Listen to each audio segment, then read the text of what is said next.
Rice production in Benue State. As Nigeria meets more of its own food needs, we take a look at how this impacts the economy.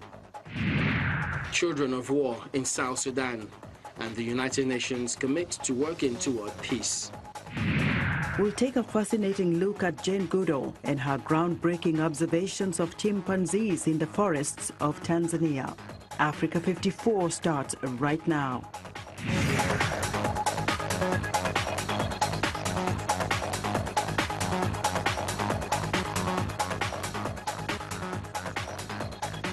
Hello and thanks for tuning into the show that goes around the continent to bring stories from near and far.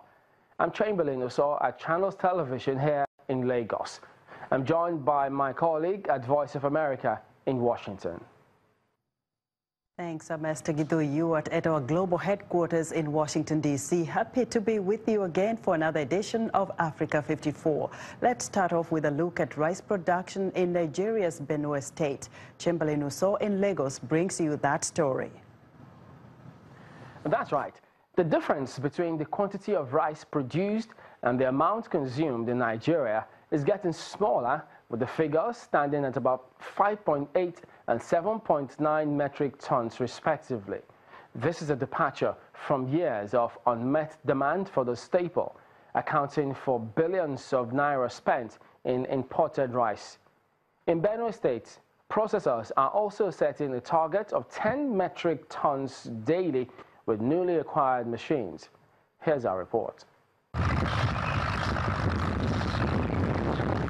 The federal government's drive to increase agriculture productivity is in line with its diversification policy, and state governments, keeping in step with the center, are increasing their local rice production. The demand for the staple food continues to grow as rice-producing states across the country make efforts to boost capacity. Rice millers in Benue State are expanding their operations consistently with support from the government. The new rice mill now, we welcome it very well, and we know that our market will move very well. We have about 6 warehouses now, before the government brings its own now, building it for us. The growing demand provides opportunities for farmers, traders, and others involved in the value chain. We want to make government do something with us so that we can get more customers outside. If we get like machines, some machine, with this machine where we get now local local machine. But if they give us the stoner machine, then we can get more customer. Officials of the Benue State government and IFAD respond to the call as they visit the new Distoner rice mill factory under construction for the local processors. Discovered that our processors there were depending on some kind of old facilities for processing, and the IFAD with CDP recommend that such clusters of processors of both rice and cassava, we should upgrade them. The intention is to add value to what they have been doing.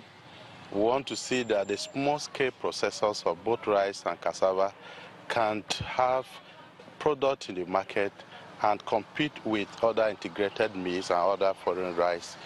We engage with IFAD and so many other agencies. The life of rice farmers in Gwe and the surrounding local government is going to change drastically for the better, because when they have access to processing, it will add value, economic value to their farm produce, making it far better than just selling it directly. The thinning margin between rice production and consumption gives hope of food sufficiency in the future, but the federal and state governments also have their eyes on surpassing local demand and venturing into exporting the commodity to generate revenue and create jobs. All right, now here to talk about ensuring food security in Nigeria is Wale Oyekoya. He is a council member of the Lagos Chamber of Commerce and Industry. He is also a commercial farmer. Welcome to Africa 54. Thanks for having me. Now, there's been a lot of talk about food security in this country, but how far away do you think we are from producing enough to feed ourselves? Definitely, we have been very far away from actually actualizing what we really need for a population of over 180 million. And you have to understand that without peace, there can never be food security. And food security is not just about food. If you are talking about food, there must be peace. And you can see what is going on between the herdsman and the farmer. These are part of the peace that need to be there, because a lot of farmers are being scared to go into the farming. And look at what is happening between Boko Haram in the northeast. We thank God that that one is coming down, and the militants. So without peace, and look at all the whole kind of kidnapping going on, kidnapping farmers here and there. So there must be peace before there could be food security.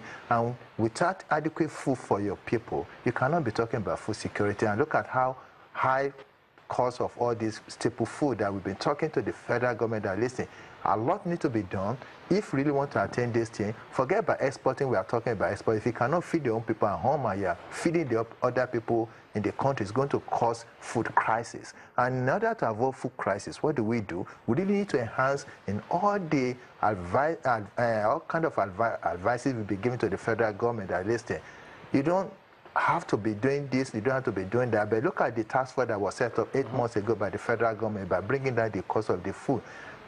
We didn't hear anything about it, and the price of this food keep on going up. So this is part of the food crisis we are talking about. And without food security, there's bound to be a food crisis. Give us your impression, because having identified these challenges, we clearly need to do things differently to get better results. Sure. Where are we in terms of integrating technology to move us to the next level in farming? We are totally far away from it, and we talk of climate change. Are we really prepared when there's a climate change, like practicing irrigations? We are not really doing much. Maybe in the north here we are trying a little bit. When you talk of the populace of the whole Nigeria of almost about 200 million, we like it or not. So we are not really getting to it, and we have got to the time that we have to go mechanizing. Because mechanization is the only way with a population that is really exploding. And gone are the days that you want farmers to be doing this thing in the old ways of subsistence farming. That's why you don't have most of this youth. And you need to try to use in order for this sector to really grow up. Look at the average age of most farmers now, 60, 70. These people are tired.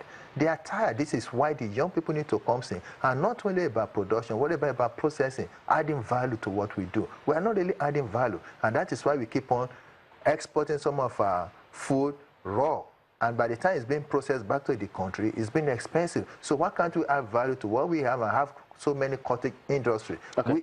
We have been able to talk to the federal government. Listen, without industrialization, we cannot really move ahead. So if you could also add to that quickly too, in 60 seconds, what do we need to do to ensure that government provides the necessary environment to improve? It's to get serious people, serious-minded people there, and we should stop deceiving ourselves that things is okay when it is not okay. And at the same time, funding is a key. Without funding, most of these farmers, they are very, very impoverished that they cannot even do much. And the Land Use Act needs to be revisited because they have given too much powers to the governor to distributing this farm. Are they really giving out to the farmer? The answer is no. And mechanization, as I said, is another key. Funding, and another thing, summer policies have always been the problem of farmers. Most of the intervention fund that we think is getting to farmer, like the anchor borrowers, all this NASA, it's not really getting to the farmer, it's getting to the political farmers. And without this thing being done right, we keep on finding ourselves in the same problem. All right, Mr. Wale Oyokoya, thank you for joining us today on Africa 54. Nice for having me. We want to know what you think about Africa 54 and the stories we covered. Join the conversation on Facebook. The address is Africa 54, and check out our headlines 24/7 on voaafrica.com. Coming up, a visit to Happy Life Children's Home in Nairobi, Kenya, where abandoned babies find a loving place to thrive.